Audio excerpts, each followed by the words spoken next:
What's up, everybody? So today, got an awesome video for you guys. I'm going to be focusing on the 57 top set, which is home of the Frank Robinson rookie. The 58 top set, which is home of course, the Roger Maris rookie, 58, and 59 tops, which is home of the Bob Gibson rookie. Now, I don't own the Frank Robinson rookie or the Bob Gibson rookie. Those are two cards that I would love to own. They're two cards that I will absolutely be focusing on at the National in Chicago. Those will be like on my top 5 lists of cards that I really want to get, probably in a high grade. Now, the 57, 58, 59, just also to explain, this is based on the 1,000 card lot that I bought about a month and a half ago. And so I'll be focusing on specifically on the top 20 cards that I thought came out of that from 57, 58, and 59 tops. And then finally, and I'll save this to the end, I bought a pretty awesome card from 69 tops. And if you're familiar with 69 tops, you might have a pretty good guess as to what card I'm about to show. So without further ado, I'm going to go ahead and get started on 57 tops. And again, all of these cards were part of that lot. And it's just really cool to just add to my vintage collection. I didn't really own any of the 57 tops. I think that Ernie Banks in the background was like the only card I had. These are sort of, minor stars, mostly commons that I'm just going to go through real quick. Mickey Vernon, Vic Power, Joe Nuxall. So a lot of really, really good cards. Like I said, I'm going to focus on the top 20, but I just wanted to give you guys an idea as to what was in there. 57 tops is the first set that featured cards in the 3.5 by 2.5 inch setup. So like 56 tops, 55 tops, you guys know the size was a lot bigger, and this was the first year where they had the dimensions that you're probably used to, that go nicely into the 9 card page holders, that fit nicely into the top loaders and the penny sleeves. So it's sort of significant from that perspective. Not one of my favorite sets, but significant from that perspective. One of the things that I think is really cool about the old Beckett's is that, and I'll just show you guys, this Beckett, let's say, this is from February of 1991. So you would figure that a Beckett from February of 1991 would really not have any particular value to me. But the cool thing is that it actually shows you, I can look at the 1957 top set and I can get a feel for what are the high numbered cards. So you could see clearly that common players from 265 to 352 were back then $18 a piece. So those, to me, that kind of tells me that, what I want to do is I want to find cards from that 265 to 352. So the cards that sort of fell into that sort of high numbered series were, you can see here, Rocky Bridges, number 294, Jim Hearn, number 348, this card, 293. And so those are the 5 high numbered cards. So I kind of put those to the side. Now on to 1958 tops. Oh, my bad. So, and again, if you look at the Beckett here, you can see here's 58 tops. There's really no particular cards that fall in like high numbered. You can see 1 to 110 was $6, but for the most part, there was nothing in particular. I guess there's some short prints, 443, 443, 446, 450, and 462.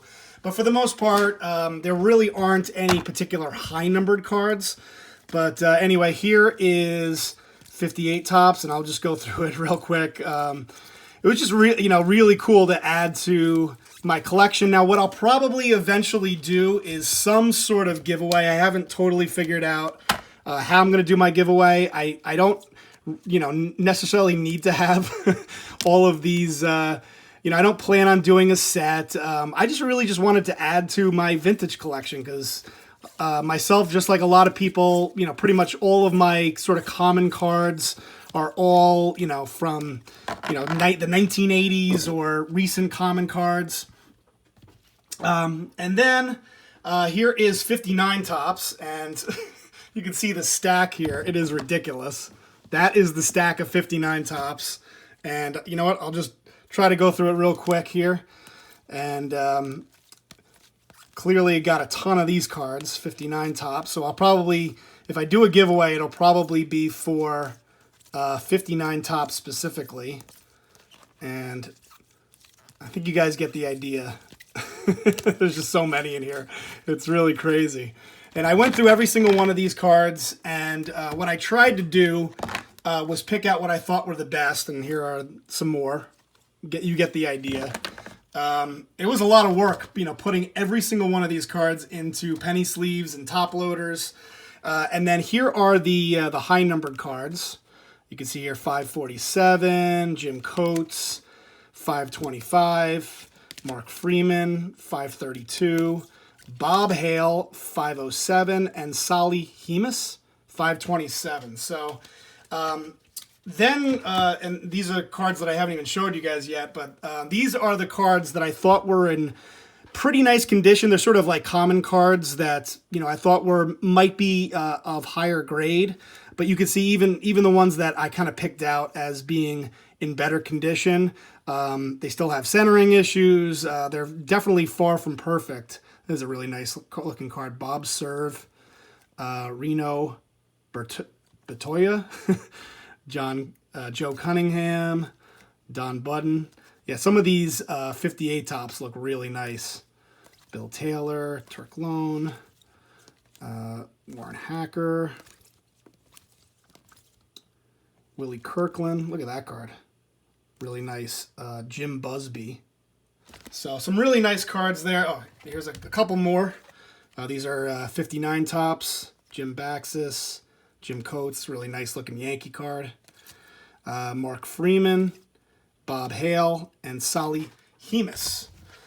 Then there were some cards that didn't fit into my top 20, but are sort of like star cards, like this Duke Snider card, Bill Skowron All-Star card, Minnie Minoso, Bill Mazeroski, Red Shandingst, Hall of Famer, Early Wynn, John Collison rookie card, Curt Flood, Jim Perry, Charlie Lau. Some of these are rookie cards. Bill Skowron, Jim Pearsall, and I always just love this card because it's Wally Moon with the you can see with the unibrow. I mean, that is a serious unibrow. But I actually looked. He was part of the Dodgers team that won the World Series in '59. So it's not like he was some common player.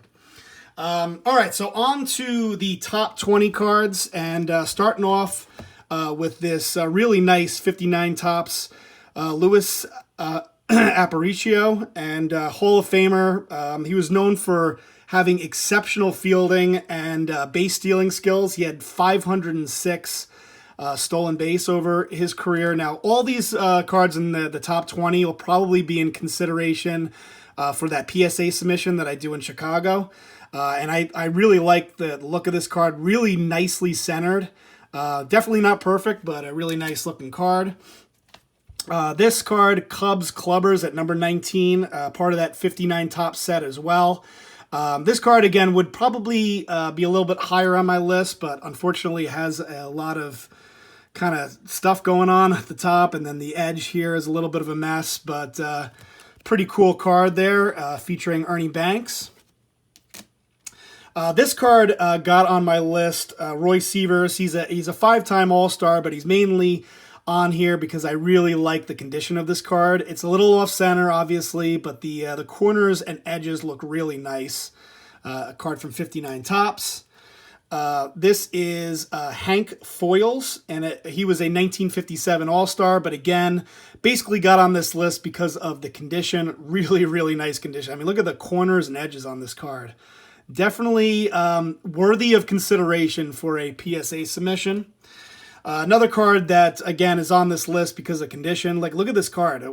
Off center, way off center, 59 tops. You know, it'll probably even get a qualifier if I did submit it. But look at the edges and corners on this card are really, really nice.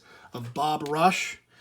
Next up, this is a 58 tops Minnie Minoso, Hall of Famer.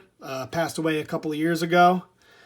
And really nice looking card there. Again, off center, some edges issues, but a nice looking card from 58 tops.